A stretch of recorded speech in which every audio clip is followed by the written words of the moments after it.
Hello everyone and welcome to the newest installment of the Trails series Retrospective. This is where I talk about the Legend of Heroes Trails franchise and gush into the void. Previously I talked about the Trails on the Sky trilogy and the Crossbell duology, so please check those out for complete context. But before we get into Trails of Cold Steel, I have some plugging to do, starting with my Patreon. That's right, I have a Patreon with 4 tiers, each giving a different perk. If you want to support this series directly, you can go ahead and go there, and all supporters get a shout out with the highest tiers giving early access to videos like this. I also do artwork, and if you'd like to support that, I have a KoFi as well. You can also commission me to do artwork there if that interests you, so please go ahead and check that out. Regardless, I think that's enough plugging, let's go ahead and dive in. There comes a time in every franchise where you have that one game. The game that makes that big jump to the third dimension, forever changing the trajectory of the series. Ocarina of Time, Metroid Prime, Tales of Symphonia, Sonic Adventure, and the list goes on. And for the Trails series, that is no different. Today we are talking about the big one, Trails of Cold Steel, the most popular arc in the entire Trails series, and also the arc that is responsible for introducing a whole lot of people to the Trails universe. Now while I can't personally say that Trails of Cold Steel is the first Trails game I played, this is technically the game I can thank for introducing me to the series. As I mentioned in my Sky video, my good friend Blaze streamed the intro of Cold Steel 1 in the middle of 2019, and it immediately caught my attention. For those of you who don't know, Trails of Cold Steel is the 6th entry in the Legend of Heroes Trails franchise, started by the Trails in the Sky trilogy, followed by the Crossbell duology, and continued by this arc. And once again, I went into all of this in my previous videos. Now, I refer to this as the big one, and that is for more than one reason. This is an arc containing 4 games, with each of them being kind of massive in the length department. Because of that, I am planning to split this arc into 2 smaller arcs, the old Class 7 arc and the new Class 7 arc. This is because each half of the series focuses largely on a different cast, with the first half running at the same time as the Crossbell arc, and the second half taking place after the Crossbell arc. The second half of the series also brings the entire franchise together Avengers style, and it gets kind of nuts, but we'll get there. Additionally, there's also Trails into Reverie, which serves as the epilogue game to both the Cold Steel arc and the Crossbell arc. For Reverie, I will probably make a standalone video for that since it doesn't quite feel right to bundle it in with these games, so suffice to say, we're into the meat of it now. Now, if you have never heard of Trails before and you heard about Trails of Cold Steel from your friends and you just really wanted to try out this game specifically, you might be wondering if this might be a good place to start the series. Well, first, glad to have you here, but second, I'm going to go ahead and say that I don't think this is personally the best place to start the whole series. Now, others may disagree, and we'll get into that later in this video, but for now I'll just go ahead and say that if you're interested in the older games, please check out my Trails in the Sky trilogy video. I go into quite a bit of detail there. Personally, I think the Sky games are the best place to start the series, partially because the later games do inherently spoil little things about the older titles. Again, we'll get into Cold Steel 1 specifically later since that is the most standalone, but I feel it should be noted. I should also mention that I knew going into this video that these games are incredibly divisive. While I get the consensus that most of the fanbase likes these games, much of the fanbase is very vocal about their issues, to a degree that it made me a bit worried to start the games back when I first reached them in 2021, and likewise concerned about tackling them now. I'll do my best to articulate my thoughts, and so far all of you have been incredibly civil, and I'm incredibly grateful to have the community that I do. I just ask that you please be respectful of each other's opinions. These are games at the end of the day, and I'd like to keep up the fun atmosphere. Personally speaking, while I have my rough patches, believe me, I have my rough patches. I love these games and I'm so stoked to share my thoughts. Also, if you are worried about spoilers, I will refrain from talking about that until we get to Trails of Cold Steel 2. When we get to Cold Steel 2, I'm going to be a lot more straightforward with spoilers than I was in the past, so up until that point, I'm going to be spoiler free, don't worry about that, but when we get to Cold Steel 2, we're going to be into it. Just letting you know. I know many of you wanted me to dive deeper into the story, so you'll definitely get a bit more of that, but I make no promises I'm going to do anything crazy just because I want to keep some things a surprise, and also I just want to keep things concise. But without further ado, class is in session, so let's go ahead and dive into the long-awaited Erebonian Empire.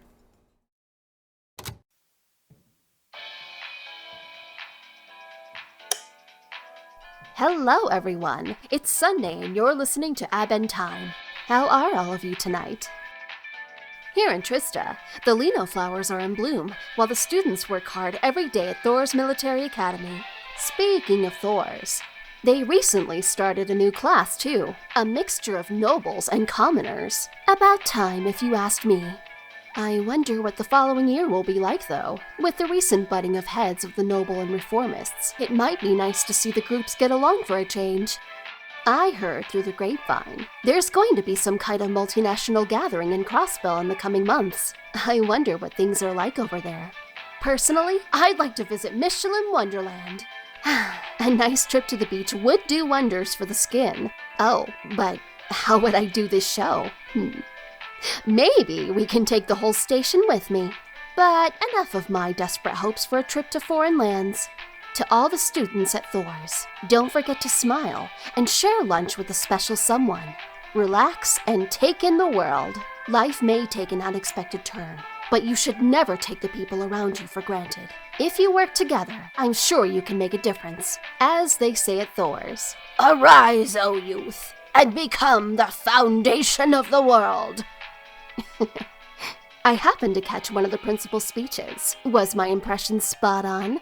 All right, that'll be it for tonight. This has been Misty with Aben Time. See you next week.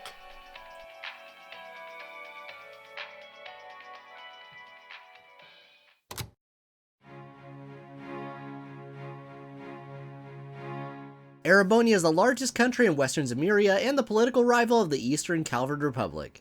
This country is plagued with political tensions and conflict with two major factions of note, the Noble faction and the Reformist faction. See, in the past, Erebonia was run by a bunch of nobles, which is usual for fantasy settings, but with the rise of technology, regular people have now gained a lot more power, and I think you can see the problems from there. This is very important to remember because classism is a central conflict throughout these games.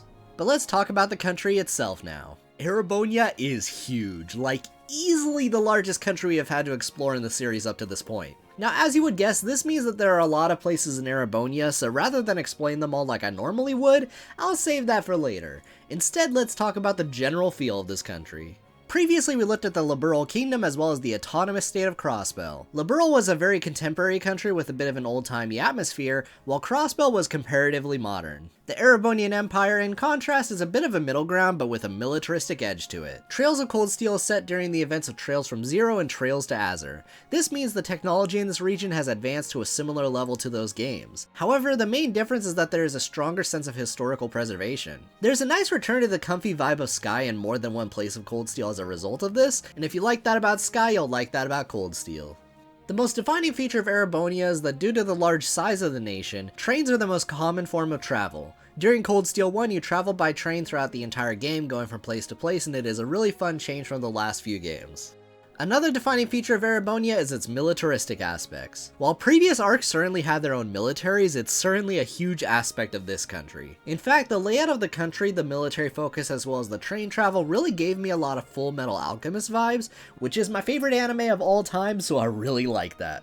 Lastly, the most important location I should probably mention here is the town of Trista, located next to the capital of Heimdall. Trista is a relatively small town and home to Thors military academy, where the social classes are literally represented with class divides, with half of the classes being nobles and half the classes being commoners. This is where the plot of Cold Steel begins, and we'll talk about that in more detail in a second.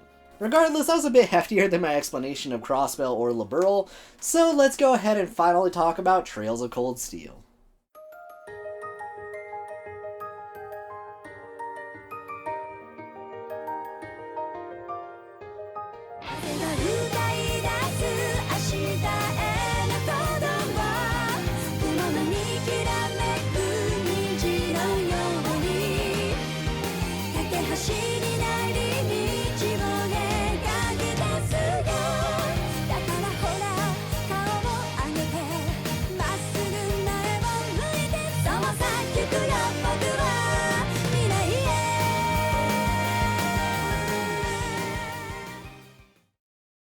Trails of Cold Steel is many people's first introduction to the Trails series, and to this day is often recommended by fans as a good starting point for the series as a whole. And I definitely see why. See, Trails from Zero carried over a prominent subplot from Sky, and while I love that they did that, it did make it less accessible for people. I think in response to this criticism, Cold Steel 1 is a little more standalone, emphasis on a little. Taking after first chapter, this game decides to go for a much slower pace, easing you into the world and characters, and also making it fairly easy to understand for newcomers. Albeit, like I mentioned before, there are things that kind of act against this, but we'll come back to that towards the end of the story section. Being entry level aside, Trails of Cold Steel 1 is a bit of a paradigm shift from the games before it, making it probably the weirdest game since Trails in the Sky the Third, but to really go into why, let's go ahead and talk about that premise. Trails of Cold Steel 1 is set in Thors military academy and follows Rean Schwarzer, a young man in dropout from the 8 Leaves, 1 Blade sword school I mentioned in the previous videos. When Rean arrives, he notices that his uniform is different from most students and finds out that he's been put into a special class called Class 7. See, much like I explained a moment ago, Thors Military Academy is separated by social class, with half the students being nobles and half the students being commoners. Class 7 is the first class to be formed with both nobles and commoners mixed together, and in the intro you are introduced to all 9 of them at once. And by the way, these are all party members. Aside from the main character Rean, there is Alyssa R, Elliot Craig, Laura S. Arcade, Machias Regnitz, Eustace Alberea, Gaius Warzel, Emma Milstein, Fee Clausel, and the class professor Sarah Valestine. Okay, now that's a lot of names I had to introduce all at once here, and that's because the game does just that. The class is thrown into a tutorial dungeon where you get a small highlight of what each character is about and set up future interpersonal conflicts between the class. At the end of the tutorial section, Sarah asks the class if they would like to move forward in Class 7 or to be put into the other classes, to which they all unanimously agree to stay, and thus the game begins. Now this is where I would normally dive right into talking about the story and characters straight up and then talking about the gameplay stuff afterwards. However, I'm going to go ahead and talk about the structure of this game first because it actually factors a lot into how I feel about the story this time around, so let's go ahead and dive into it. Trails of Cold Steel can best be described as a game of 2 halves, the school half and the field studies. Each chapter has half the runtime dedicated to each of these sections, so I'll go ahead and start by talking about the school half of the game. The first half of each chapter is set in Thors Military Academy as you follow Rean's day-to-day life.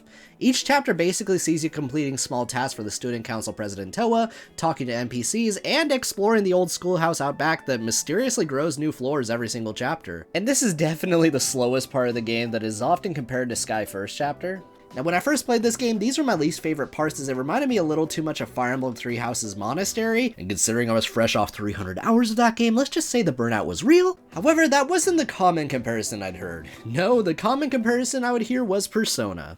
Now personally, I had never played Persona when I originally played Cold Steel, but for this video I decided to go ahead and try out Persona 4 since that was a lot of my friends' personal favorite. Now that I've actually played Persona, the influence is pretty clear. Both games have a calendar, teacher questions, some kind of social link system, midterm exams, a recurring dungeon, etc. Now I'll go into the differences later because there actually are a number of them, but it's very clear that Persona had a heavy influence on this part specifically. Now in the second half of every chapter there's the field studies, which feel the most familiar to returning fans. At the start of each field study you are given a fixed group of party members that will be joining you for that chapter. Each field study takes you by train to one of the many regions of Erebonia: the farm village Celtic, the lakeside village of Legram, the noble town of Bereahard, the steel city of Ruhr, the imperial capital of Heimdall, and while technically not part of the Empire, the Nord Highlands. I actually like how the train travel sequences seem to be inspired by the map transitions from Indiana Jones. I grew up with those movies, so it's something I always found really charming here. This half of the story is also where the political intrigue and conspiracy plotline of the game gets a lot more focus, and I'd probably say the pacing in these parts feels like a bit of a hybrid of Sky First Chapter and Second Chapter's pacing, and this is the part of the game where the plot feels like it's at its most focused while still having a bit of downtime. These field studies are also where a lot of the character payoff moments happen, and therefore that just adds to why I really like the field studies in this game. Now before we continue, I want to address a bit of an elephant in the room. When I first played this game, while I would say that I enjoyed my time with it, it was definitely my least favorite Trails game. The first time I played this game, I had a lot of issues with the story, and in hindsight, a lot of it was the fault of the split in the pacing.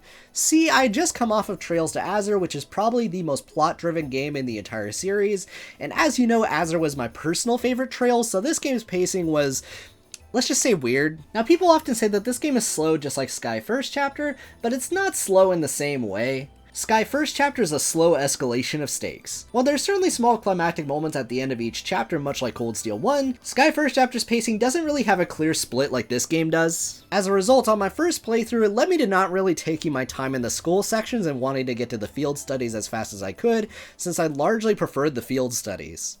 But on this replay, I have gained much more of an appreciation for the school sections. Now, my opinions on the field studies haven't really changed too much, I still like them, but if you don't have the expectation of just wanting to get to the good parts, I think there's a lot of fun to be had in the school sections, especially in regards to the characters. Alright, so this is going to be a bit of a hot take, but I never really took an issue with the large cast of this game, neither from a story or gameplay standpoint.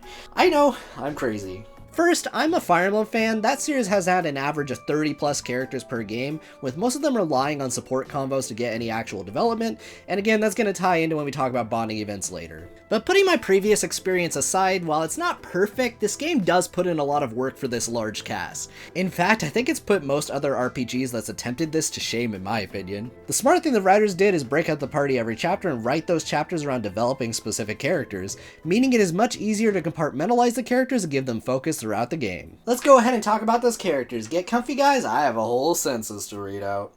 I may as well start with Alyssa. Alyssa has a pretty unflattering introduction and features a tsundere personality, so she gets a lot of hate for being rather tropey. However, as with many of these characters, if you look beneath the surface, there's some good stuff. She is someone that struggles a lot with the idea of responsibility and standing on her own feet, and because of her upbringing, she definitely keeps herself distant, but beneath that, she is a really caring person. In fact, while many people lambast the use of the tsundere trope, she actually forgives Rean and moves on from the intro as early as chapter 1, and if this was like most of the anime that use this trope, this would have been dragged out till chapter 3 or something for laughs. She's definitely underrated, and I'll go ahead and say that I like her more than Ellie from Crossbell. Next is Machias Regnitz and Eustace Alborea. I'm talking about both of them because I think they are the most interesting when discussed together. Machias and Eustace are both sons of the opposing sides of the classism conflict present in the rest of the game, and as you'd expect, this is a source of drama for a small chunk of the game. Now this is actually great from a story perspective since they both essentially have stereotypes about the other side, and you really get to see those walls break down over the course of the plot. To talk personalities, Eustace, despite being arrogant from time to time, is also shown to be a chill dude beneath it all, while Machias is also totally a younger Dudley from the Crossbell games. He's very by the rules and occasionally overly aggressive, while also being a bro sometimes too. And I have to say with their dynamic, these two are some of my favorite characters in the entire arc. Fie is introduced as the deadpan eccentric girl of the group, featuring some of the best lines across all 4 games. However, one thing the intro highlights is that she has quick reflexes and athleticism that go beyond what most people are capable of, and it's really fun getting the explanation for that later. Gaius is probably the most boring member of the group from a personality perspective, but I like him a lot anyway. He's a really chill foreign guy from Nord who is very religious and has an art hobby which I can relate to. Although because of this game's presentation, it's really funny seeing him work on a blank canvas a lot of the time. How about this one? I call it bold and brash. Gaius also has a really cool moment where he basically looks at the whole classism thing and basically calls it stupid, and I thought that was pretty based. I think he's a really chill dude. Emma is the smart girl of the group and for a good chunk of the game doesn't seem to have much going on, but they do some fun stuff with her over the course of this arc, and I don't want to say too much more than that, I just really like her. Then of course there's Elliot Craig, who is probably one of my favorite characters in this game purely on the virtue of him being the goodest boy. He is definitely the most relatable character of the bunch, being the most normal guy in the entire group, but in general he's also just a really nice kid with a simple motivation that's easy to get behind: don't hurt my son. Then there's Laura S. Arcade, my personal best girl of Class 7. Laura is a sword nut raised in the Arcade School of Swordsmanship, which basically means big sword go smash. What I like about her is that her commitment to the sword makes her sometimes awkward, and especially in later games is horrible with technology, which just is a really funny quirk. I'll talk about that later. Sarah Valestine, as mentioned earlier, is the professor of the class, and while I said Laura is my personal best girl of Class 7, Sarah is probably my best girl of Cold Steel altogether. She has a fun, quirky personality, often feeling like a bit of a try-hard professor to her class. Sarah is also a bit of an alcoholic, much like Shara from the Sky games, though she doesn't get anywhere near as wild as her. Above all though, in between her irresponsible behavior is a genuine concern for the class, and she has a great backstory that gets explored quite a bit in the sequels.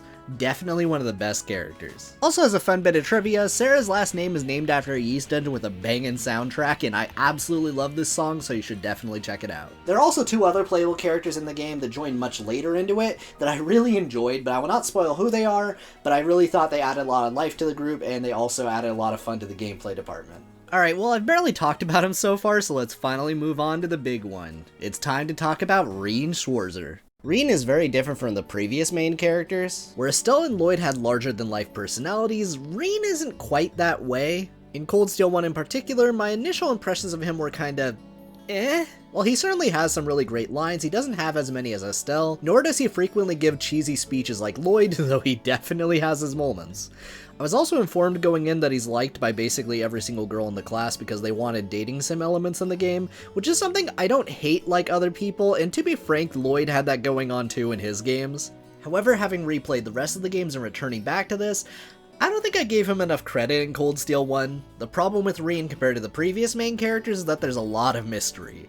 With Estelle and Lloyd, we know basically what they're about from very early on, but not so much with Rean. The big difference with Rean is that we don't know too much about his past at first, and the game has to kind of slowly introduce the mystery. I'm okay with this since I think there's a lot more layers to Rean than the other main characters in my opinion, aside from Kevin, but I mean, who the frick remembers Kevin, am I right guys? Now I don't think you need layers to be compelling, as I think Estelle and Lloyd are carried by their charisma, but I really do enjoy Rean a lot, especially in the sequels where he gets a lot of development. The main thing they do plant the seeds for is that Rean is truly selfless to a fault and is shown to have a crippling lack of self-worth. Now I won't explain why he has these traits, but it is something that gets explored extensively over the course of the games, and I really like that, but it's definitely at its weakest in this game. But I do have one huge problem with Rean in this game though, and that is the Cut Ymir chapter. For those who don't know, in between Chapter 6 and the final chapter, there was supposed to be a small chapter where the class goes to visit Rean's hometown. Unfortunately, due to time issues, it had to be cut, so they made it into a drama CD.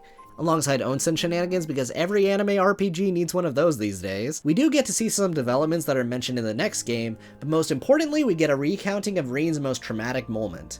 This sucks because this is largely implied outside of this drama CD, and I think it would have helped to flesh him out more if we actually saw this scene in the game. Of course, this game is already long as heck, and you do get enough of a gist from the games eventually, and from this game itself, but I do think it would have helped to connect some people with Rean in this game. Maybe if they remake it, they could add it back in, I don't know. I realize that Rean is often called the self-insert harem protag, but I really don't think that is an accurate summation. Like, a few things are sort of correct about that, but there's so much depth to him beyond that, and it really drives me insane. But I will leave it at that for now. I'm really interested to talk about how he develops later in the series. Now, unsurprisingly, there are many other characters that aren't playable to discuss, so I'm just going to go ahead and rapid fire them right now. There's Claire Revolt, the head of the Railway Military Police, the returning Lecter and Chancellor Osborne, who has an incredible voice in both languages, the upperclassman Crow George Toa and the Imperial Liberation Front, and even Toval, who returns from Ring of Judgment, and I gotta say his reveal hits so different after reading the manga. I love this man, and if you didn't know about that, please check out my Ring of Judgment video here. One character that you don't see much of is Misty. She's the host of Abin Time, a radio show you hear once every chapter. This is a really fun part of the game that's iconic to anyone who's played it, and Erica Lindbeck definitely nailed the role here. I hope life has been treating all of you well this month as we slowly near the end of April. Here in Trista, the beautiful lino flowers have passed their peak and begun to wilt. But wilting flowers are beautiful in their own way, as they serve to remind us just how fleeting this existence truly is. I'm sure many of our listeners are students, busy with the challenges of adjusting to their new lives. But what harm is there in taking a moment to admire nature every now and again? It's good for what ails you, I say. Now, if I had to pick one big central theme for this entire cast, it'd be identity. Every single character in this game, and in the sequels to an extent, wrestles with this in some fashion, and this is never more true than for Rean. Now on the surface, the plot is about tensions between different hierarchies of society, but underneath that, it also reinforces that theme through people identifying as commoners or nobles. It's really cool, and something that dawned on me pretty late into scripting this video. But now that we have that out of the way, let's go ahead and wrap up my story thoughts. In general, I found the plot of this game to be a very pleasant surprise on my revisit. I think the roughest part of this game's plot is probably the school sections. The plot kind of slows to a crawl during these parts, but if you're someone that enjoys simple slice of life stuff, then there's a lot to enjoy, especially in the bonding events I'll talk about in a bit. On the flip side though, something else that I love about this story is that it's set at the same time as the Crossbell arc. If you keep Crossbell in the back of your mind, it will certainly change how you feel about certain parts of this story, especially now with some changes in Azur's modern release. I love concurrent storytelling, as Shining Force 3 is a really excellent example of it, and I think that is actually one area where Azur actually enhances the experience of this game. Though on that note, I'm going to finally talk about that argument about starting with Cold Steel 1. I think if something gets you into the series, that's what's most important, but personally, I still stand by Sky being the best starting point. That game was created as the first game, has the simplest plot, and doesn't have an established world predating it, nor another arc happening at the same time. It is 100% entry level with no real references or added context you're missing. In fact, if you have any intention of playing the older games, this game will only spoil them. In particular, some characters from Sky do make an appearance in this game that do unfortunately spoil those games, and if you played Azur specifically, you may already have an idea of what this game may spoil about the Crossbell arc. Now, a common counterpoint I hear is that you won't know the context and therefore it adds intrigue, but my counterpoint is Cold Steel 2. Being blunt, there's a very small chance you are not playing Cold Steel 2 after this, and it spoils the other arcs pretty hardcore. While this game is pretty understandable to a newcomer, I just can't in good faith recommend this on its own because of its direct sequel.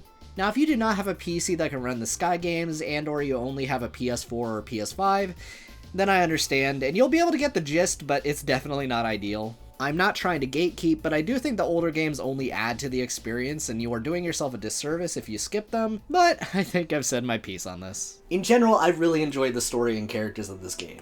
There's just so much setup in this compared to most other games in the series, and it's also so dense and complicated that we're this far into the video and I left out the details. Cold Steel has a lot of characters and plot threads to remember, and it can definitely be daunting, but I think it is incredibly well made. In fact, one of my favorite moments in the entire series is this game's ending, and it is so hype incarnate that I'm just gonna go ahead and save that for when I talk about Cold Steel 2, but it's so good. Okay, so that was a whole lot of plot this time, so let's finally talk about that gameplay. As with the previous videos, while there is a massive structural difference to previous games, the fundamentals are the same as before. This quest to do, points to obtain, monster chests, ornament building with differences I will talk about later, and lots of unique NPCs to interact with. So I went into this in the previous videos, so I won't repeat myself too much, but completing quests during chapters as well as completing certain story requirements will earn you academic points, AP for short, and the game scores you at the end of every single chapter. Again, if you played the previous Trails games, this is pretty standard, though the difference is that there is no way to cash in quests until the end of a chapter, meaning that money is kind of a concern this time, but I'll go into that later. But the main difference between the older games and this one are the school sections. In the first half of every chapter, you are always going to be exploring Thors military academy, and in these sections you get a free day. During free days there are quests to complete, a new floor of the old schoolhouse to explore, as well as bonding events. As mentioned before, this is the section that took the most influence from Persona, but there's some key differences, so let's go ahead and compare them again. Having played Persona 4, if you ask me what the most important part of that game was, I'd probably answer with the calendar system. In Persona, time is a limited resource and everything uses it. Social links, entering a dungeon, studying, and even fishing all cause time to pass. And if you don't use your time wisely, you might be at risk of a bad ending. So in that regard, like I said earlier, Persona is all about time and resource management. In contrast, there is no time management in Cold Steel, and I think that is the most important distinction. If you're a fan of Persona and had interest in this game, it's really not that similar when you break it down, but if you love the many scenes of the cast of Persona just hanging out, then I think you'll get plenty of that in this game. But I think the biggest thing, the calendar, definitely serves more of a narrative purpose in Cold Steel. Now from here on out, I'll keep mentions of Persona to a minimum because this is not a Persona 4 review, and I think this game definitely has its own identity, but just tackling this since this is the game that people compare the most to Persona. But hey, if you're interested, maybe I'll do a Persona video in the future, go ahead and leave a comment down below. But if you do want to know my opinion on Persona 4 really quick, I really enjoyed myself and I'm stoked to play more of the series. Of course though, the other reason people compare these games is the bonding events. Let's go ahead and talk about that. In the Crossbow videos, I talked about the bonding system extensively, and they revamped the system quite a bit in this game. As previously mentioned, the bonding system in Crossbow seemed largely inspired by the affection systems of Tales of Symphonia and Final Fantasy VII. However, as I'm sure you gathered, it now works much closer to social links from Persona. Every free day you are given a set number of points, and you can spend them on whichever character you choose. The big thing with these bonding events though is that they are unique scenes to every chapter, meaning that if you choose not to do them, they are missed. Luckily, most of them in this game don't have big plot reveals, but in later games they can. The crazy thing with many bonding events is that they can actually influence small dialogue later, which is the kind of attention to detail you'd expect from Trails. Later in the game, if you've accumulated enough link points with a character, you can view their final bonding event, and it does influence some scenes both in this game and Cold Steel 2. Now, overall, I know several people who don't like this system since they'd rather not have so many of the character moments be optional like this, especially since you have to save scum to view them all, but I'm about to play devil's advocate because I actually like this system more than Crossbell's in hindsight. The problem with Crossbell's system is that it was really contextual and sometimes unclear without a guide on how to build points with your favorite characters, especially in the original release where there was no in-game way to view how many points you had with them. Now, of course, Trails fans rely heavily on guides anyway, which is partially why I don't think many people actually realize that about Crossbell, but having the system be isolated from that is a really nice change in my opinion, because again, it is so easy to miss things in the Crossbell games because of the way they did it. Also, as I mentioned earlier, I have a background in playing the Fire Emblem series and I've always loved the supports in them, so I really don't mind a system like that at all personally. Moving on from the bonding event system though, you guys might be wondering, since the game is in 3D now, how does it actually play compared to before? Well, despite the jump to 3D, the actual gameplay feels very similar to Crossbell. You can swap party members anytime with the press of a button, characters all have their unique field attacks, and you can get the jump on enemies by attacking from behind. Funny enough though, I do feel there is a certain level of jank to this game that is really hard to describe compared to the Crossbell games. Movement feels like it tends to gravitate to the main 8 directions sometimes, and enemies are not as easy to stun as before, requiring you to attack them repeatedly for a max preemptive. Because of this, I often relied on Laura whenever she was in my party, since her hits had a random chance of stunning the enemies outright, allowing me to get the jump on them pretty easily. If you see a lot of footage of her in front, you know exactly why. I am a god, you dull creature, and I will not be bullied by that.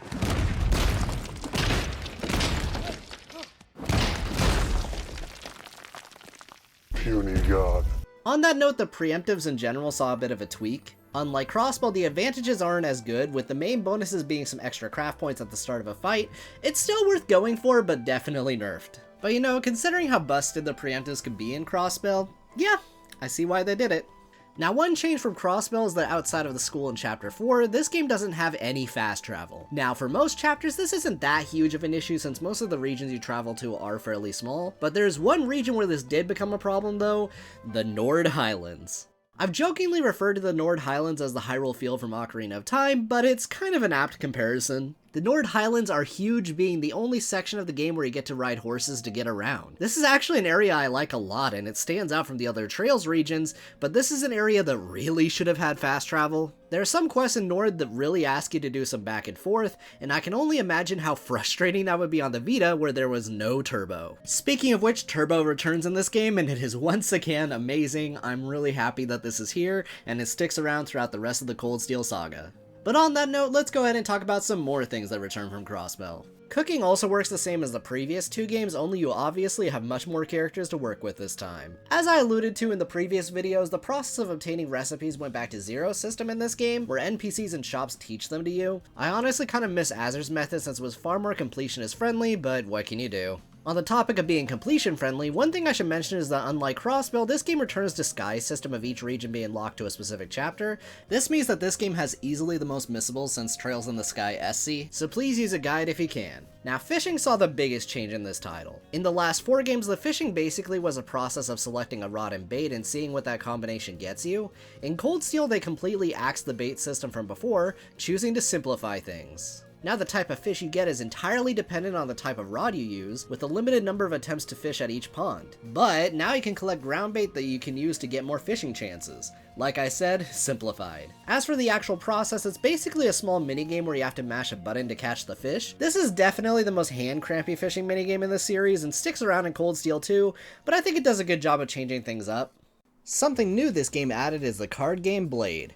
During select sequences in this game, you can challenge your classmates to a game of Blade. Now, if you're familiar with games like Final Fantasy VIII, which infamously had a complex card minigame, this might raise some red flags. However, Blade is actually only really good for building link points, and additionally, the game is pretty basic. The idea behind Blade is that you want to get more points than the opponent. Every round you put down a card on top of your stack, which adds to your total value. Both you and the opponent get a card that allows you to destroy a card on top of the opponent's stack, as well as a mirror card which allows you to switch your stack with the opponent's. And at the end of the game, the person with the most points wins. Again, pretty straightforward.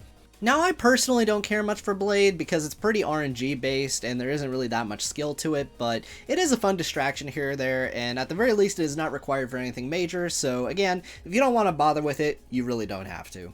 In general, I feel like this game inherited things from Crossbell more than removed things, and I think that's honestly a good thing because Crossbell kinda had the gameplay on lockdown, so that's good. At the end of the day, despite the clear Persona influence on this title, this still feels very much like a Trails game, and that is the most important thing here. And that is never more true than for the next thing we're going to talk about. That's right everyone, we're finally here. I can hear all of you screaming at me from the nether. Let's finally talk about the combat.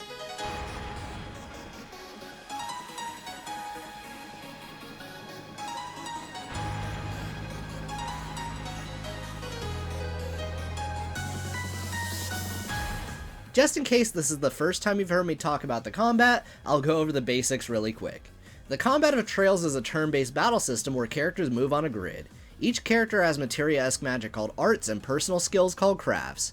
Arts and crafts each have area of effect properties with a dynamic turn order that adapts to each move you use. Of course, there's a lot more to that I will talk about in a bit, but if you want me to talk about the basics in more detail, please check out the previous videos. That aside, just like with Crossbell, Trails of Cold Steel is the beginning of a new arc, and that means that the combat of this game saw some sweeping changes, so let's dive right into what's different. First, let's rapid fire some smaller stuff. Support crafts were removed in favor of a cool new mechanic, while burst was removed outright.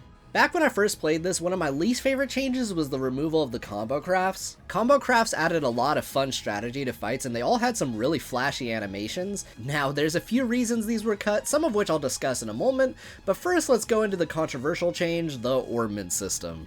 In previous games, the magic you unlocked was basically obtained through balancing element values on your ornament. This was an incredibly flexible system that could let you have a massive list of spells at the ready, but it did have a couple of issues. First, the previous system could be kind of hard to grasp at first. In fact, it took until I got to the Crossbell arc to finally really learn how this system works, and in Sky in particular, it's really crucial to learn this system on higher difficulty since spells were generally the heavier hitters. The second issue I'm going to call the Chloe problem. Many characters such as Chloe in the Sky games might have had a high aptitude for magic damage, but due to having multiple slots of force types meant that it was harder to give them full variety. Well, Cold Steel looks to answer both of these issues while doubling down on the Master Quartz system from Azer. Here's how they did it. The big change is that the element balance system is completely gone in this title. This means the now specific quartz come equipped with spells, with special quartz that previously only gave stat bonuses now having spells packaged with them. This also means that it is much easier to obtain higher level spells, and since some quartz have spells of multiple types, you can diversify your spell types much easier in this title. Additionally, they introduced rare spell quartz. These spell quartz carry their own unique stat bonuses and can be forged at exchange shops. An insane change is how the status ailment quartz work. In older games, you can only equip one of these quartz at once. However, in Cold Steel, you can equip more than one as long as they are on separate lines. This is nuts since you can now turn most of your party into status ailment machines. Now, as already mentioned, the Master Quartz were also given much more of a focus in this title. First, this game brings back all of the Master Quartz from Azer, such as Mobius, as well as a few new ones, and yes, they are just as broken as last time. I love them. Secondly, since elemental balancing is gone now, Master Quartz now have set spells of their own that they unlock as they level up. Now, a bit of a nerf they got was the removal of Master Arts. Cold Steel 2 and 4 eventually introduced their own things to replace this, but considering this was a late game thing in Azer, I'm fine with it being gone in this game. Now when I first played this game, I took issue with the change to the ornament system, as did many, but after playing this game on Nightmare and really learning the combat, I think there's a lot of merit to the new system. For one, individual quartz feels much more satisfying to obtain since each one really feels like a necessary part of your toolkit, and I had a lot of fun optimizing where to place them on my team. Additionally, as previously mentioned, the party you have in the Cold Steel games is massive, and as someone who actually spent time trying to create optimal party builds in Sky the Third, if they kept the original system, you'd likely spend several hours a chapter doing builds. While this certainly is a simplification of the system, I think it goes a long way towards keeping the game experience focused, which I definitely appreciate. But of course, the ornament system is only the beginning of the changes. Now before we get into the biggest addition to this game, I want to talk about a feature I love to death. In my Sky First chapter video, I compared the turn system of this series to Final Fantasy X. Well, something else that they finally pulled from Final Fantasy X was a character swap mechanic. Rather than party members in the back occasionally chipping into fights, you can now rotate in characters from the back. This is actually a mechanic I noticed many Trails fans don't take advantage of, but it's one of my favorite additions. In this game, you can pocket some characters and rotate them in and out to do some crazy combos. My favorite being the Machias strat. Late in the game, Machias learns an accelerate craft just like Shara from Sky and Ellie from Crossbell, so what I tend to do is pocket Machias in the back, and if I need quick turns I can just swap him in, and it's so fun to do and only gets crazier with the sequels. With that said, let's go ahead and talk about the Arcus system, which is probably the most complicated addition a Trails game has ever added. Bring it on. The Arcus, the new ornaments assigned to Class 7, come equipped with a new function, the ability for any two party members to link up. When linked up, they can do various things such as follow-up attacks, restore HP or EP, or even do finishing blows. This actually depends on their link level, which is actually the entire point of the bonding event system, so therefore by doing bonding events, the characters will actually perform better with each other. It's pretty neat. As you progress through the game, you will also unlock additional features of the Arcus, including a two-person team attack called Rush, and an all-out attack called Burst. Now this is a little confusing, but the Burst in this game is not the same as the Crossbell Burst, but rather is more like the team attacks from Crossbell, only you have a lot more control of when you can use it. In order to use a link attack, Rush, or Burst, you need to stagger an enemy. When you do a link attack, you'll get a point. Once you do another stagger with sufficient points, you can spend them on a rush or a burst attack. Now you might be wondering, how exactly do you stagger in this game? Well, there are two ways, hitting an enemy's weapon weakness or a critical attack. See, I skipped over this, but Cold Steel introduces weapon types to the mix: Slash, Pierce, Thrust, and Strike. Every character in the game features different affinities with each of these types. Rean is good with Slash, Alyssa has Pierce, Laura has a mixture of Slash and Strike, etc. Each enemy has a specific weakness to each type, and abusing that weakness while linked has a high chance of unbalancing them. Now if this seems hard to keep up with, the game allows you to view each character's type above their name when you go to attack. I did not know this for the longest time, so just letting you know. However, if you want a real crazy way of staggering, let me draw your attention to the second method, crits. In this game, in order to give more power to certain ailments, certain status ailments leave the target open to crit damage when attacked, most notably Sleep, Faint, and Nightmare. If you manage to inflict any of these statuses on an enemy, then you have a guaranteed stagger and crit when attacking them. When I first played this game, I had no idea that this was something you could do, and I don't think the game ever explains it. However, knowing this adds a lot of value to characters like Elliot, who has a craft that can inflict sleep on enemies, making up for his low affinity for staggering. Alternatively, if you use an S-Craft while these guys are asleep, you'll actually do crit damage to them. So again, status ailments just have a lot of power in this battle system. If you haven't guessed, this means that Cold Steel emphasizes physical attacks over magic in many cases, and that's especially true on lower difficulties. In fact, on that note, let's go ahead and talk about what I don't like about the combat in this game. First, even more so than Zero, if you play this game on normal, it is pathetically easy. The first time I played this game, I decided to play it on normal since that's the difficulty I played most of the games on at the time. However, I never really felt pushed to learn the mechanics, and for most of it I felt like I was kind of on autopilot. On this replay though, I decided to go all the way and play it on Nightmare, and I'm gonna go ahead and say that aside from some frustrating moments, I learned a lot about the combat this time. First, despite how much emphasis the game places on physical attacks, I did find magic to be very invaluable for most of the game on Nightmare, largely for one major reason and probably the worst thing about this game. Allow me to explain. See, this is the first Trails game to really drip feed its mechanics. While there are a lot of tools and a lot of characters, this game does things like having you unlock S-Crafts as you progress through the story. Now on lower difficulties this isn't so bad, but on higher difficulties it gets rough. Not to mention that you don't unlock Burst until towards the end of Chapter 5, which is 75% through the game, with Emma unlocking her own S-Craft in the same chapter. Now, I have heard some say that this was done for ludonarrative reasons, and I'm inclined to agree because it tends to give you the S-Crafts during big story moments, though I'd also say that this was probably done as an attempt to ease players into how this game works. As it has been said in this video, for many this was their first Trails game, and in this regard it feels like it was designed to be someone's first Trails game. This combat is complicated, so by not giving you everything at once, it allows the player to try and learn everything as they play. Of course though, as the series veteran, I'd be lying if I weren't annoyed at times, as not even first chapter locked us out of our S-Crafts, and I can only really think of one character across the entire series before this that worked that way. Zero in particular started you off with basically every single mechanic available to you from the start, but the only things holding you back being levels and slots. Though speaking of slots, my least favorite thing about this game is its return to the single slot system from Sky first chapter. The reason for this is that this game turned into a bit of a resource nightmare trying to unlock slots as early as I could, and in many cases it left me way too broke to buy new equipment, leading me to often rely on magic on Nightmare to get by in the early half of the game. However, on normal, I don't remember this actually mattering that much, so again, if you're playing on normal, that's a plus side.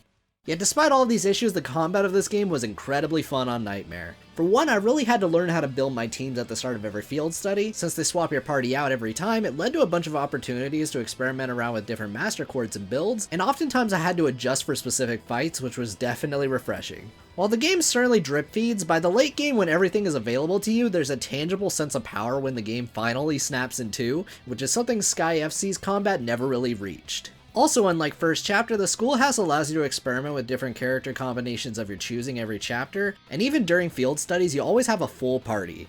One of my biggest issues with first chapter, despite that game's incredible story, is that you're often just playing as Estelle and Joshua and it got really rough at times. And usually when you did get party members, they didn't stick around for long, and you never really got to experiment with them in full until the very end of the game. Cold Steel 1 never has this issue, and so despite my gripes, I had a really fun time with it. I'm comparing this game with first chapter because I feel like they have the most similar pacing as far as the gameplay is concerned. And the one thing I don't like about first chapter is the fact that it lacks the customization and party building that the later games do, and this game managed to do a pretty good middle ground. Before we wrap up the combat, I want to briefly talk about the characters. Now, I won't go into the technical details of how each character works because this is already long, but I'll just say that Class 7 is kind of cranked, with many of their crafts being on par with the special support section in Zero. If you know how cranked they were in Zero, you have a good idea of what you're getting into here. It is also really fun breaking the game in two with builds such as the infamous Domination Quartz combo, where you basically put that quartz onto Laura and she just one-shots everything. It's amazing. Overall, the mechanical complexity, the character swapping, the flexibility of the Still Fantastic Master Quartz system, and the stagger system keep this an incredibly fun time from beginning to end, and I can't recommend it enough. This game is so fun. I mean this when I say that while this doesn't have my favorite combat in the series, it's definitely up there, and it was a very pleasant surprise revisiting it, and it only gets better from here. Okay, so that was a bit of a hot mess to explain, but hey, it's out of the way now, and everything from here is small stuff, so let's go ahead and talk about something different, like the presentation. I'm going to be honest, the presentation is probably one of the weaker aspects of this game. Trails of Cold Steel is not only the first 3D game in the series, but it was also released on the PlayStation Vita back in 2013, and to say it has aged kinda rough might be underselling it. The graphics really do look like a weird half step between a PS2 game and a PS3 game, and while that might be a turnoff for some, it's something that you can get used to. The jump to 3D needed to happen eventually, and I can confirm that it does get better as the games go along, even if some scenes definitely feel like they got hit with a budget cut. On the flip side, one of the best things I need to mention about this game's presentation is the voice acting. This is the first game in the series to have an English dub. Well, at least if you don't count the tiny battle quotes in the Sky games. I'm invincible! Or am I? But I should go ahead and say that the first time I played this series, I knew the Crossbell characters would be returning in this arc eventually, so I decided to play the Cold Steel series subbed as well. Personally, while people do prefer the dub, I love the Japanese voice cast too. Everyone does a really good job with many of the characters from previous games reprising their roles. The Japanese dub in particular really adds to the anime vibe of this series, which I actually like a lot, and in general I think the Japanese voice cast really knocked it out of the park. But for this review, I decided to play it with the English dub for the first time, and I enjoyed it a lot. The cast of the dub is honestly kind of incredible, and they all do a really good job with the characters.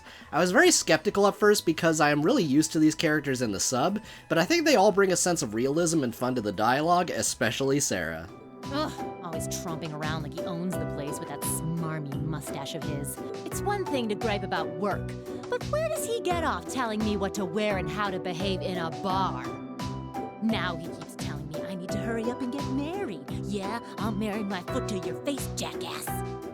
In regards to the dub versus sub debate though, I feel I need to clear up a misconception. Many people will point out that XC went out of their way to dub a lot more of the game, with Rean's lines in particular getting a pretty big boost in line count, but I feel this misrepresents how much voice acting there actually is in both languages. See, the voice acting in the Sky mods and the official release of Crossbell use the Evolution voices, which were recorded independently of Falcom.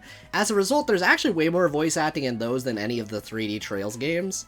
I think it's mostly for budgetary reasons, but both dubs of Cold Steel still only dub a small fraction of the game.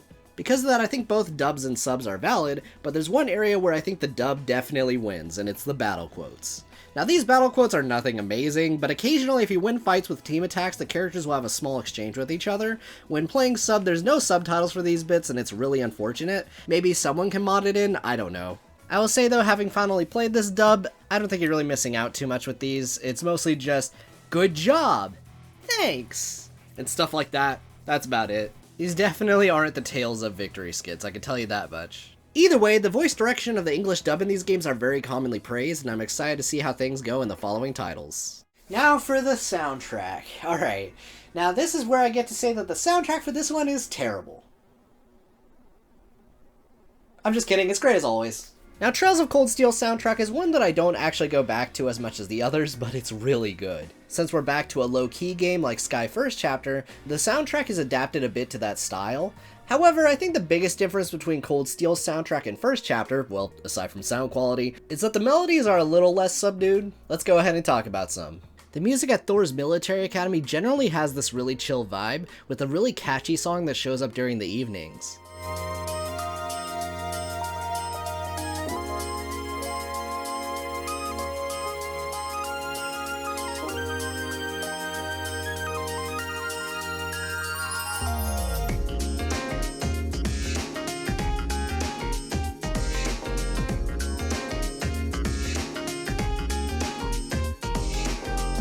Meanwhile, in the field studies, the songs really help to elevate the atmosphere of every single town you visit, with a really cool song that plays when you're exploring the nearby roads.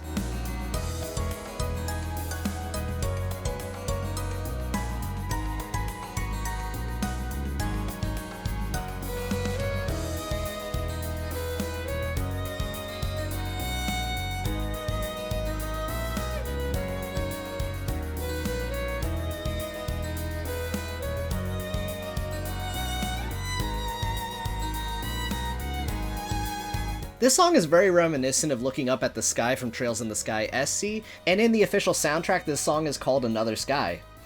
I wonder why. I'm also a big fan of the old schoolhouse theme, as it has this really mysterious vibe to it, and it works really well as an introductory dungeon theme.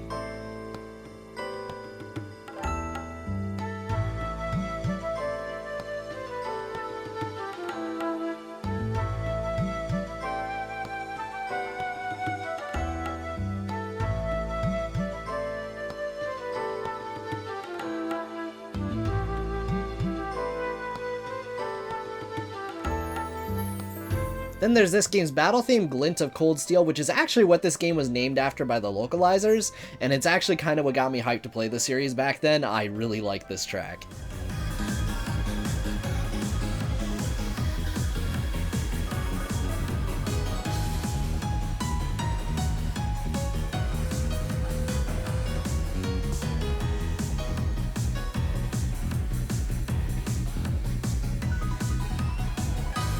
In fact, a lot of the tracks for this game were made in direct collaboration with Falcom band JDK, and as a result, this game has some of my favorite battle themes across the series. And in fact, I'm just going to go ahead and share my favorite regular boss theme in the entire series. This was actually composed by Falcom JDK band's drummer, so here I present Ty Link of Arcus.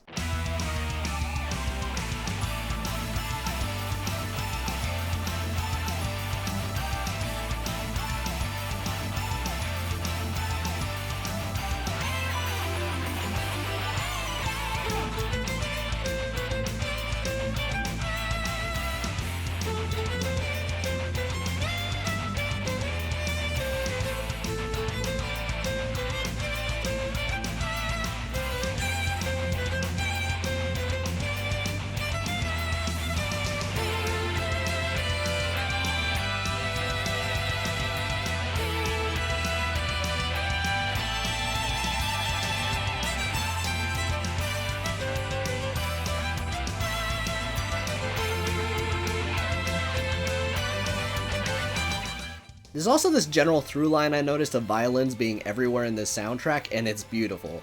Having immersed myself in a lot of the soundtrack lately, they really put a lot of work towards this OST in particular. I do want to give a special shout out to the theme song of this game, I'm going to butcher this, Ashita e no Kodo, which means the pulsation of tomorrow. This song really captures the chill vibe of the school half of the game, with its motif appearing throughout the rest of the game. I think it's probably one of the most memorable songs of the series, and it's great.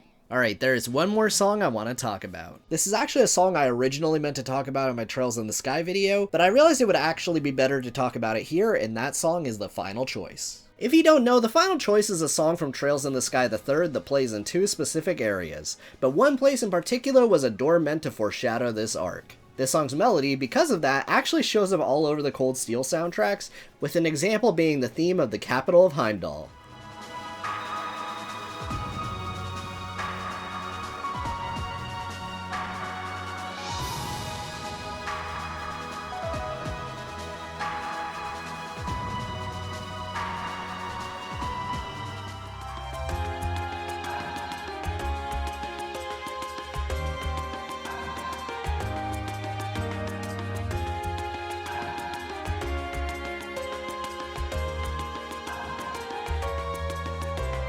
It's really cool, and this motif will continue to show up in the rest of the series. I love all these songs to death, and really this whole soundtrack is great as usual, with the music during the final chapter having some of my favorite tracks in the whole series.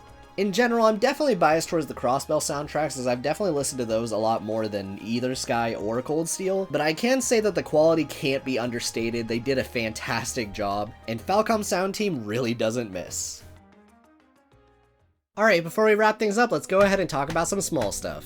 First, books make a return once again with Red Moon Rose, a gothic vampire story set in Heimdall a few hundred years before this game. This is actually one of my favorite novels of the entire series, having a pretty dark tone and a lot of mystery, though worth mentioning that it also has one of the longest stories in the series. Carnelia also got reprints, and if you're familiar with a certain character, that should come as no surprise. Now, this is where we need to pay our respects to the chess message joke. So I've alluded to this joke being cut from the Cold Steel games for the last couple videos, and I've seen some people understandably upset that it happened, so I'll go ahead and explain why it happened.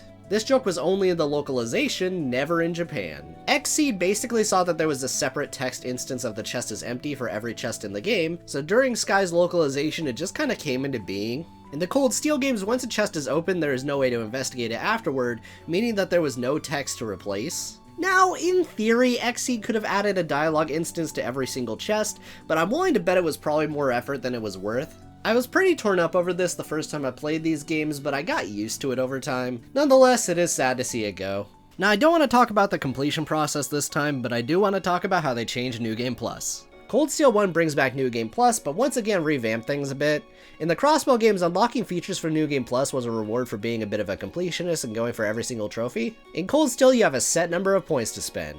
Starting off with 5 points, there are not many options you can actually select at once. The reason for this is that each playthrough you complete, you get more points to spend. This basically means that the game wants you to replay it multiple times to be able to select everything. This is probably my least favorite New Game Plus system so far. The thing I don't like about this system is that Crossbows gave you a direct reward for being a completionist and going out of your way. Sure, you are unlikely to be able to unlock everything the first time through, but if you play your cards right, you'd be able to unlock the important things. In Cold Steel, you are severely limited at first until you do repeat playthroughs, and in hindsight, I'm not a fan of this. Now, Cold Steel 2 handled this the same way, and I'm going to talk about the completionist stuff when I get to that game, but Cold Steel 3 and 4 went back to the Sky Trilogy's way of handling this, so at least there's that. Now, something nice about New Game Plus is that while the added content on a replay is practically non-existent compared to Zero and Azure, there are a few new scenes exclusive to it that help to flesh out parts of the story. I do not recommend you play on New Game Plus first though, as these scenes are a massive spoiler, but they were pretty cool to see. Now, Cold Steel 2 takes this to the next level, but we'll cross that bridge later. For this replay, I did New Game Plus, but only transferred the notebook as well as costumes. Oh yeah, costumes! Let's talk about those briefly. So, since Trails of Cold Steel released on the PS3 and the Vita, this meant the DLC was finally a thing. There's a lot of DLC for these games, largely items to help players out, but among them are cosmetic costumes. Now, unfortunately, there aren't that many costumes in the game, meaning that you need DLC to even get costumes in the first playthrough, but it's nice to have despite the late-stage capitalism. In particular, I liked equipping them during the field studies on this replay since they weren't at the school, and it was nice to rock some casual gear. The nice thing about the DLC outfits in this game is that they also work in Cold Steel 2, so it's a bit of a package deal and I like that a lot. Now, in New Game Plus, you can choose to bring over a few other outfits, but again, there aren't that many. Now, the worst thing about the costumes in Cold Steel 1 and 2 is that you can only change the equipped outfits when someone is in your active party. I despise this because it can leave certain characters stuck in outfits during scenes while others are not, and you won't have a chance to fix that until the old schoolhouse.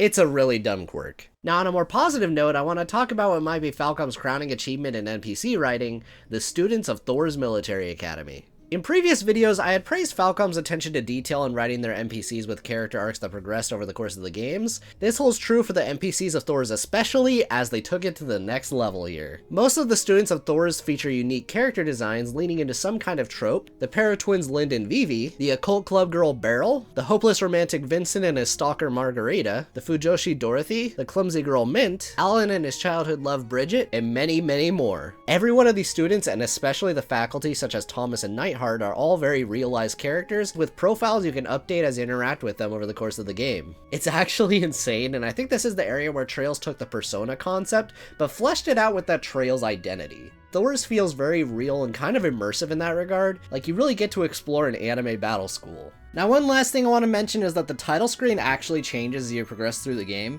This is one of the smallest touches in the entire game, but I really do enjoy opening up the title screen and seeing that there's more characters on the screen now. It's just really cute. I like it. Overall, while I could definitely say the parts of this game were a bit of a mixed bag, I really enjoyed my time revisiting this game, and above anything, I'm stoked to talk about the sequels and see how they finally hold up on a replay. But with all of that done, it's time we finally wrap things up.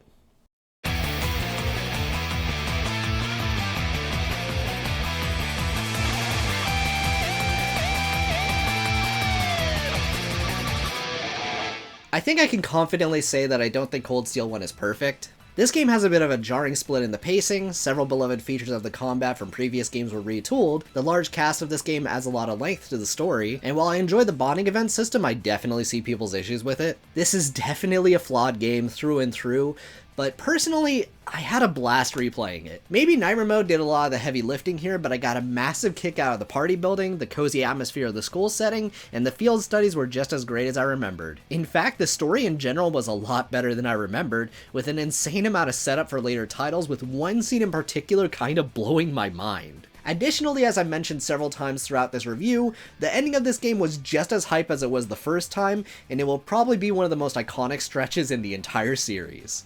Also, while I've always felt this to a degree, upon a revisit I also just love the characters in this. While this certainly doesn't have the most eccentric cast of characters, I feel like they make up for it in how grounded most of them feel. Sure, on the surface you have your tsundere, a hot-headed duo, and a main character with a bunch of girls that all like him, but underneath that surface of tropes there's a lot of depth to be had. I'm gonna level with you all, this was the Trails game I look forward to revisiting the least. It was, uncontested, my least favorite Trails game in the entire Trails series, but coming back with fresh eyes and everything, I really enjoyed myself, and I'm gonna go ahead and say it, I think I like this more than Sky the Third. Sky Third really was the peak of Sky's gameplay, but Cold Steel's flexibility and sheer broken character roster made it a very fun time on higher difficulties. Heck, the Master Quartz system is so fun that I don't mind the Ornament system changing anymore, and in fact I think there's several merits to the new system. Also, I feel like, partially because of the bonding system, that there wasn't exactly a Zin this time around. Everyone got something to do in this story, which for a cast this large is very impressive. Earlier I mentioned how the Trails of Cold Steel arc is the most popular arc in the entire Trails series, but I feel like within the fanbase itself it gets a bit too much hate, so I really wanted to put some respect on this game in particular because after revisiting it, I think it does a lot of things right, especially in the gameplay department, and I also really enjoyed myself with the story and characters, so yeah, I guess I'm a fan now. But now that I have that bombshell out of the way, it seems our time at Thors Military Academy has finally come to a close, and with embers on the horizon, the future is uncertain. What will happen next? Well, let's take off. Alright everyone, I'm afraid that's going to have to be it for now. I'm going to talk about Trails of Cold Steel 2 next time, just because this video has already gone long enough as it is, and you guys already kind of know from my standalone videos how this works, but I hope you guys will look forward to it. I'm really excited to talk about it. I just want to thank you guys so much for the support over the last, couple years, really, ever since I started the Trails in the Sky video. All of you guys viewing these and just commenting and even joining the Discord server now, which we have in the description, by the way. I say we, me, I have. It's fine. But yeah, you guys can go ahead and join the Discord server down below and talk to other fans, but legit, I am so blown away and grateful for every single one of you guys who watch these. It really does mean a whole lot. This video was kind of a labor of love. I especially do want to give a thank you to Kitty Hate Machine, that's the username she goes by, for voicing the Misty section. That was a whole lot of fun to edit in particular. That was the first thing I edited for this entire video, because I really wanted to do that segment. I've been planning that since I did my Cold Steel 1, or not Cold, sorry, Trails in the Sky, first chapter video? I think I planned it since then. Either that or 0. But I've been wanting to do it for a while, and I'm so happy with how it turned out. I hope you guys liked it. I definitely wanted to keep that as a surprise, but yeah, in general though, this video has been kind of a labor of love, kind of for you guys in a lot of ways. Cold Steel 1 is not one of my favorite games in the series, but it is one that I like a lot more now, revisiting it. I do want to clarify about my point about Sky the Third, just to say that I love Sky the Third. It's just gameplay is something that matters a bit to me, and also a lot of the mini games and a few of the doors in Third are kind of stinkers. It's just my opinion though. If you love Third, awesome. I love Third too, just not as much as you evidently, but that's okay. Anyway, though, I do want to go ahead and shout out my Patreon supporters, as well as KoFi. I'm going to do them both at the same time. First, I want to give a big thank you to Infielder Seth, Nutley/Notley, Go to Sleep at a Reasonable Hour, The Slayer of Games, and StupidStudiosN for commissioning me. And I also want to give a big... I want to give a big thank you to all of the members who have been subscribed to my channel for multiple months, even when I haven't been streaming. Seriously, you guys are the best. I I don't know how to feel about that. I wish I could stream more often. School has been kicking my butt, has been every single term, but you guys, seriously, it's meant a lot, and this video was hard. I really hope this is gonna be, like, the hardest Cold Steel video for, like, a little bit. I actually, for the record, I love this one. I can't wait to talk about this one. But in general, this has been really rough, and I can't wait to really talk about the rest of the series. But I'm gonna cut my rambling off here, so you guys don't hear me ramble for 10 million years. But regardless, thank you guys so much for watching. You guys are all the best, and I will see you guys when I get to Trails of Cold Steel 2. We're ending the video here. Have a good one, everyone. Thank you so much for watching, and, yep. Bye. I am going the frick to sleep. The Lino flowers are in bloom, while the students work hard every day at Thors Military Academy. Speaking of Thors, they recently started a new class, too. A mixture of nobles and